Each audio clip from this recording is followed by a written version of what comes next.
Greetings. On behalf of the Troup County School System, you are watching Spotlight on Education, and I'm your host, Tina Duckett, Public Relations Director.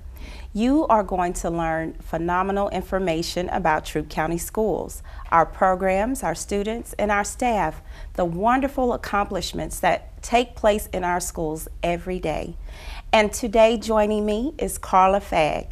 Carla is the principal for the Hope Academy, the alternative school in our school district.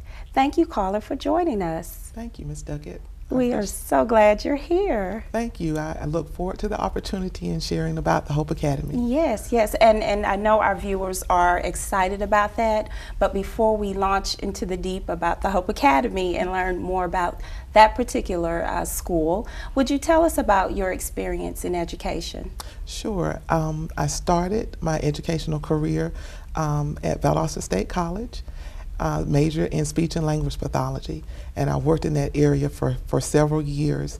And if you're familiar with that, there's a lot of individual and small group work with students. And during that time, I enjoyed that small group work with students and went back to school for a counseling degree. Okay. During that time while I was working. I was also introduced to the Burwell Psychoeducational Program during that time as a speech pathologist serving students there in Carroll County, and fell in love with that program and working with students with emotional difficulties. So I worked as a social worker in that program for several years, and then went into leadership in that same program, being the program coordinator in Coweta County for 10 years. Oh. Yes, so and then coming back to Troup County after those 10 years, and worked as a school counselor for 5 years here at Mountful School. Okay. And when the opportunity presented itself to interview for the principalship at Hope Academy, I did that because working with students with emotional problems, behavioral difficulties was very rewarding for me.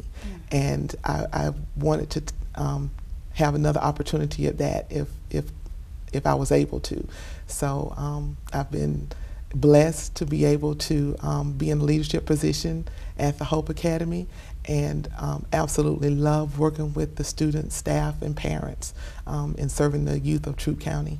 Okay, well, I know that we are so blessed to have you as well. How long have you been over there at the Hope Academy? This is my first year. Okay. So okay. This is my first year. So we've just started in August. So we're into our second semester. So just starting out at Hope Academy. Okay. Now I know it takes a team to help accomplish goals and the mission and vision. So tell me a little bit about your team. Absolutely. We have our academic team, which consists of 9 teachers. We have 4 teachers in the middle school and 4 in the high school level, and 1 ex-ed teacher. We have 2 paraprofessionals who assist our students in many ways. And one of those ways, of course, is extended learning in our computer labs. Everybody takes special interest in our students. Our students come to us with many challenges. You know, when they come to the Hope Academy, of course, one of them is our behavioral challenges. All of our students come to the Hope Academy through a tribunal process or an informal disciplinary conference because they have had some type of infraction of the Troup County School Code of Conduct. So that's how our students get to us. Okay. Many times our students are behind academically, which contribute to behavioral difficulties. So again, speaking about our academic team, a lot of our students need a lot of additional assistance in academics, sometimes 2 years below grade level in reading and or math. So there's a lot of extra tutoring going on, a lot of consultation, a lot of individual guidance and support for those students, so that when they are ready to transition back to their home schools, their schools that they were assigned to originally, they have more academic, they have better foundational skills in their academics, and they're less likely to act out behaviorally. Therefore decreasing their chances of returning to the Hope Academy. And that is so very important. You mentioned about the curriculum and the students learning, is it self-paced learning? You mentioned computer labs. Yes. How do the students progress? And before we do that, tell us how many students are there or enrolled, Okay. roughly. Right now, currently we have 73 students enrolled. Okay. To date, we have served 134 students. Okay. Because they do return back after a semester. Most of the time students are placed for a semester or less than a semester. Sometimes it can be more, but generally speaking, they're placed for a semester or a little less. And it depends on the infraction and the results of the tribunal. Yes, okay. Absolutely, absolutely. And continuing speaking about our teams, our academic team, like I said, consists of our teachers and our paraprofessionals that the middle school teachers focus on direct instruction. There's supplemental computer work to give tutorial instruction in reading and math for our middle school students. For our high school students, you know, we have 4 teachers, so we couldn't possibly cover all of the electives that are possible for students to have, high school students to have. So we have the E2020 system. Okay, that's the software. It is. Yes, it is. Okay. And it's basically a virtual classroom where students receive instructions by an instructor. You can even do labs on the E2020, and we have teachers that facilitate that and assist the students, you know, if they need additional instruction past the computer. And it's, of course, some of our classes are taught direct instruction, but the computer lab, the E2020 virtual classroom system, does support those students. Self-paced learning too, yes, doesn't it? Absolutely, That's absolutely. Great. Okay, so is the Hope Academy, because we know it as a school, is it a school or is it a program? That's a great question. The Hope Academy is an alternative program. There are some alternative schools that function as a school. We are a program, which means we're an extension of each middle and high school here in Troup County. The state law does provide that each local education agency must provide an alternative setting for those students that have been suspended from their regular classroom setting. Okay. And that is beyond, of course, out-of-school suspension or in-school suspension. And of course, that does come through the tribunal process, a 3-panel tribunal process. So we exist because of state law, and like I said, we are an extension of each program in each school that we have. And now you've mentioned this, but just so our viewers are aware, the Hope Academy serves middle and high school students only? Yes, we do. Okay. Yes, sixth grade through 12th grade. Okay, and the Hope Academy, is HOPE an acronym? Does it mean something, or is it just literally hope? It actually does mean something. It means helping our pupils excel. Oh, good. So okay. that is the acronym that supports the name HOPE. Okay, and I'm sure that name is tied to a vision and a mission and a purpose. So what is the mission? Absolutely. Our mission is to of course restore those foundational skills that students are lacking, because like I said, if we've gone to the tribunal process, if the student has gone through a tribunal process, they have some behavioral things that are hampering them from being in that regular classroom at that particular time, and they need additional support. And we want to, of course, have productive citizens. So that's our mission. Our vision for this year is to transform the lives of our youth from the inside out. And our focus this year, in addition to, of course, increasing academics, that's always the biggest focus, is to increase and improve the academic skills of the student. But the next one is to increase their decision-making skills. That is a big goal, and we do that through many, many ways. I mentioned our academic team, our support team, I call it, as our school resource officer, school resource specialist, Mr. Garfield Duckett, our counselor, Ms. Kimberly Little, our assistant principal or instructional specialist, Ms. Shonda Beatles, and myself. We serve, like I said, in conjunction with the academic team in assisting students when they come in with a transformation orientation process, where any good program in anything that is going to promote that transformation, you have to start with building relationships. Right. So the transformation orientation is our first step, or our first cornerstone in building those relationships. We require parents to come in with their students, and that is where we talk about all of the rights and responsibilities as a student at Hope Academy. It's a time where we can understand all of those rights and responsibilities. Parents can feel free to ask questions, students can feel free to ask questions, so that we know what's expected. Because a lot of times students have broken one of those codes of conduct, and they really didn't realize that it was a rule that was broken, because we're talking about middle school and high school students, right. and they are still students, and sometimes they just don't realize that was a code of conduct. Now, it's not that they don't have the information, because of course it's in their student handbooks. Absolutely. And it's on our website. It's just that Absolutely. through adolescence, just being a child sometimes. Absolutely. That's exactly it. That's exactly it. They are children, and yes, they are provided the information. And what we find is the transformation orientation is the first step in making sure that they are aware of that, because of course the code of conduct is for the entire county. It's not just for Hope Academy. Exactly. So yes, we review that. And of course it was reviewed at their home schools, but we take that opportunity to review it, and we do that many times, because we want them to be aware of their expectations at all times, because they won't always be with us at the Hope Academy in that small setting where they can get those constant reminders. They will return to their base schools, and they will have to know what's expected of them. But that's the time that we take that opportunity to really set that foundational stage for them to move forward.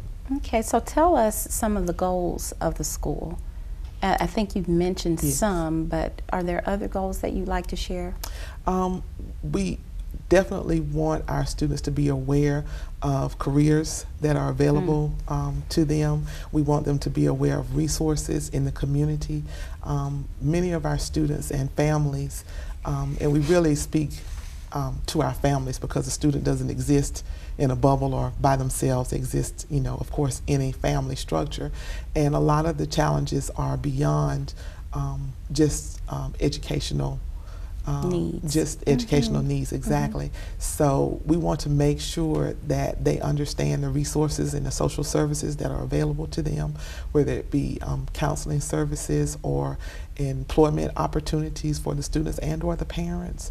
All of those things contribute to a student's and a family's success at school. And it builds the self-esteem in the child too. Absolutely. Because they begin to really look at their futures. Absolutely. And goals that they can actually reach. And you said that decision-making piece is vital. It is. It is. And we, of course, want to retain our students in school. We want to encourage them to graduate with a high school diploma so that they can achieve their goals. That's one of the biggest things that we do.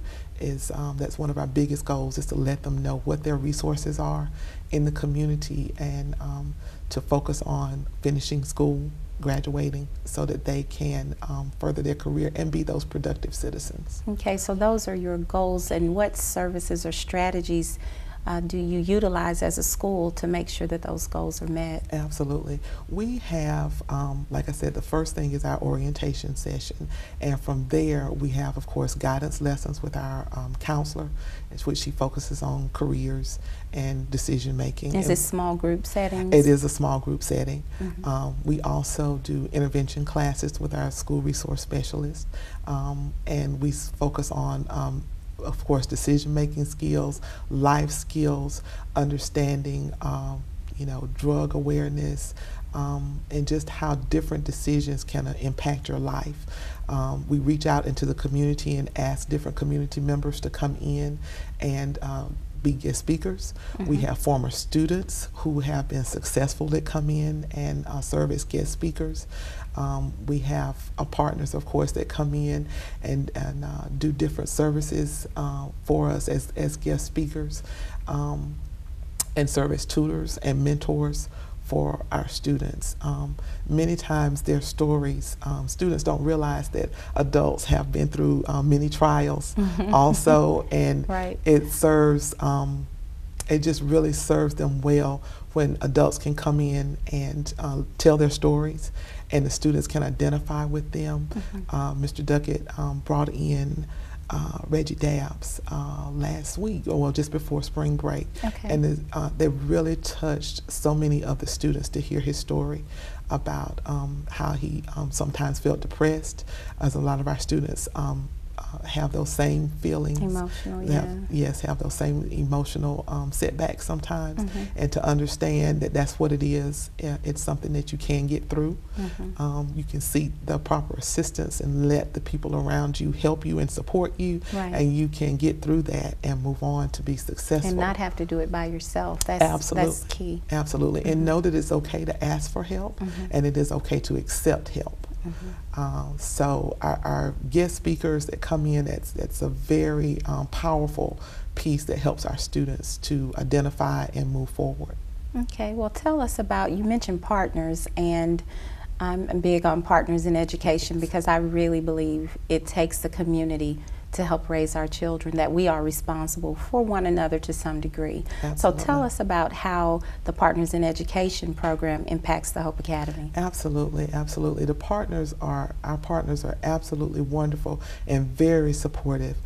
They've come out to the school and toured the school and met the students, and that was powerful in and of itself, to see people in the community that they see, in the businesses that are coming out there and caring about them. That's how the students viewed that, is the community members caring about them. We've received donations. We are an alternative school that wears a uniform, and we don't want to have any barriers to education. So we have partners that donate uniforms for students that we can have if a student is having difficulty purchasing a uniform. We have partners that donate school supplies. They donate their time and their talent to come out and mentor and give classes. And incentives, I'm sure, absolutely, for good behavior. Absolutely. So they help us in all of those ways. And you mentioned the uniforms, which we did not discuss before, but I'd like for you to inform our viewers why it's essential for students at the Hope Academy to be in uniform. Why is that part of the requirement? Right. We have several reasons. One of the main reasons is to promote that professional thought in their minds, and to see themselves as a person in the community. A lot of times you will hear students say, well, that's like a prisoner. And I said, let's look at what you're wearing. You're wearing khaki pants and a black polo style shirt. If you look at any company on Kia Road that supports Kia, and even if you look inside the school system, a lot of our employees wear khaki pants and the polo shirts. It's acceptable. That is, it's professional. Exactly. Yeah. It is a professional, casual, clean, neat, casual dress that's accepted in businesses. And we want to promote that. We want to promote that thought in their heads, that Hope Academy is an opportunity to make changes in your life. The process of going through the tribunal is a punishment for that infraction. But the Hope Academy is that opportunity to turn that around. It's almost like restoration. Absolutely, yeah. absolutely, absolutely. So that we want them to be thinking about themselves in that professional light. It is also a safety issue, or a safety precaution to have everybody dressed alike, and promoting a safe environment and a unified front. Yes, absolutely. Exactly. So let's talk success rate. Because I know you do have a transient population, meaning that they go to and from their home school. Yes. So talk about the success rate. Do you have a lot of repeat? We have about 10% of our population sometimes that will return to the Hope Academy at some point in time. So that's really a 90% success rate. Good. Most of our students stay at their home schools when they return. And this year, so far, we haven't had a return this year. Congratulations. Yes, that's big. People need to know that's big. Yes, it is. Yes, it is. And that again has been one of our big goals, is to focus on that decision making and make sure that they have transformed in their minds, that they understand what is expected, and that they can make those decisions because things will be presented to you in a larger community, in a larger setting, and you will have to make that decision to not get involved in those things in the future. Right. So that is why that's one of our biggest goals, is to focus in on that decision making. And most of the time, students know what is right and what is wrong. Mm-hmm. Peer pressure is huge. Yes. And because you know what is right and because you know what is wrong, parents have taught their children. They've taught them the right things to do, and they know the right things to do. But when you're in the situation, under the pressure, that is when you have your challenge. Mm-hmm. And you have to really question yourself and challenge yourself to not get involved in those things that would, possibly have you return to the Hope Academy. So those decision-making skills and those coping skills, how to respond in those situations, that's what you're empowering these children to be able to do when they return. Absolutely, absolutely. That is wonderful. So let's talk about, you mentioned that the population is transient, yes, but when they return to their schools, and so far you've not had any to return back to the Hope Academy, right, so, and that's a good thing. Right. What are you doing to make sure that those students who leave stay inspired and motivated, and even in their home schools? Right. We have a transition team that works as we transition back. Our school resource specialists, along with our academic teachers, with a couple of our academic teachers, communicate with the teachers at the base schools and administration. We communicate to make sure that students are not receiving office referrals. If they are, how can we support them in decreasing those so that they don't have to return to the Hope Academy? They're making phone contacts, school contacts, home contacts. Home visits are very huge with us. We believe in doing home visits and building those relationships with parents, not as a negative thing, but as a positive to build those relationships. Sometimes if parents have transportation difficulties or whatnot, we will come to you so that we can have parent conferences. Parent conferences are also a great tool that we use. At any time, a parent may call us and set up a conference so that we can help the whole family as a team move forward.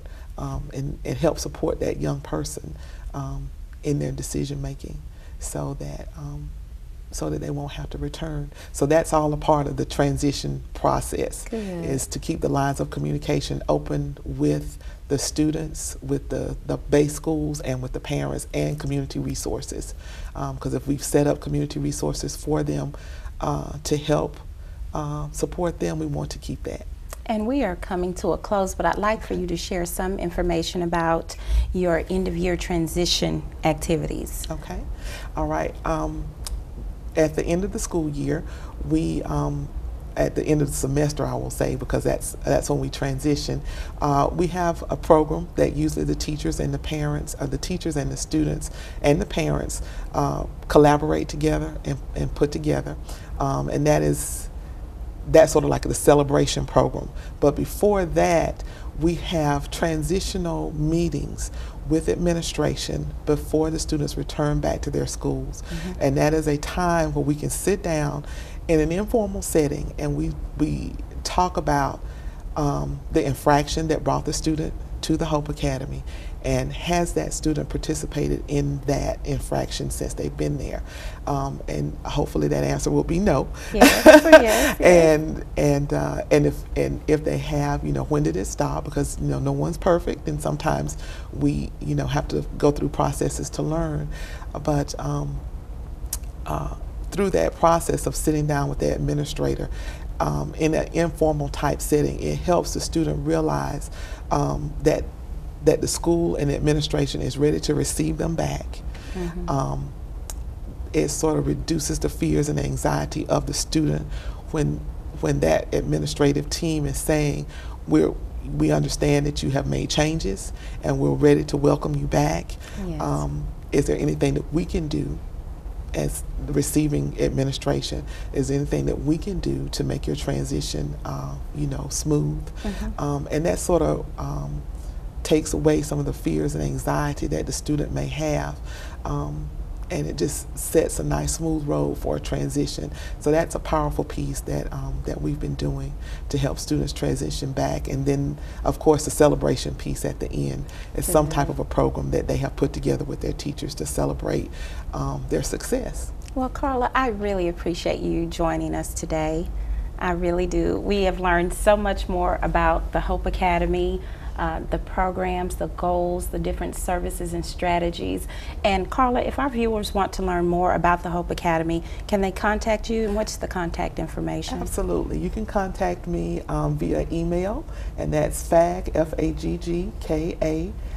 @troup.org, or you may call the Hope Academy at 706-812-7988. We'll be happy to answer any questions. Well, thank you again, Ms. Carla.